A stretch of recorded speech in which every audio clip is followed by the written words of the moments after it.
మొఘల్ చక్రవర్తి ఔరంగజేబ్ సమాధి అంశం ప్రస్తుతం దేశవ్యాప్తంగా వివాదానికి కేంద్ర బిందువుగా మారిన సంగతి తెలిసిందే. తాజాగా తెలంగాణ బీజేపీ ఎమ్మెల్యే రాజాసింగ్ కూడా ఈ అంశంపై సంచలన వ్యాఖ్యలు చేశారు.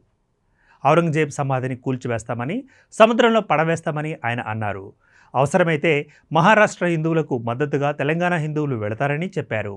అయోధ్యలో రామమందిరం నిర్మాణం పూర్తయిన తర్వాత ఔరంగజేబ్, బాబర్ వారసులు ఆందోళనకు గురవుతున్నారని ఎద్దేవా చేశారు. ఇక ప్రధాని నరేంద్ర మోదీ అజెండాలో భారత్ను హిందూ దేశంగా మారుస్తామనే ప్రకటన ఉండాలని రాజాసింగ్ కోరారు. వచ్చే ఎన్నికలు హిందూ దేశ భవిష్యత్తు, కాశీ, మధుర అంశాలపై ఆధారపడతాయని ఆయన చెప్పారు. గత ఏడాది శ్రీరామనవమి శోభాయాత్రకు పోలీసులు అనుమతిని నిరాకరించారని, ఎంఐఎం ఆదేశాలతోనే ఇలా జరిగిందని ఆయన మండిపడ్డారు. శోభాయాత్రకు ఈసారి దరఖాస్తు కూడా చేయలేదని చెప్పారు. ఇక ఔరంగజేబ్ సమాధి వివాదంలోకి వెళితే సమాధిని కూల్చివేయాలంటూ ఇటీవల డిమాండ్లు వినిపిస్తున్నాయి. దీంతో మహారాష్ట్రలోని సంభాజీనగర్ జిల్లా కుల్దాబాద్లో ఉన్న ఔరంగజేబ్ సమాధి వద్దకు వెళ్లే సందర్శకులపై ప్రభుత్వం ఆంక్షలు విధించింది.